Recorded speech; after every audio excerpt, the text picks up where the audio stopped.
உனக்கு நாதி பாசம் வைத்ததாலே நீ பயிரை காத்த வேலி பயிரை காத்த போதும் வீண் பழியை சுமந்த நீதி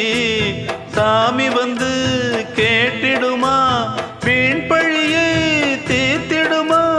விண்ணுக்கும் மண்ணுக்கும் சம்பந்தம் உண்டுன்னு சொன்னது யாரு அது மன்னவன் பேரு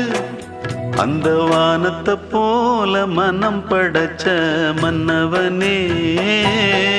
பனி துளிய போல குணம் படைச்ச தென்னவனே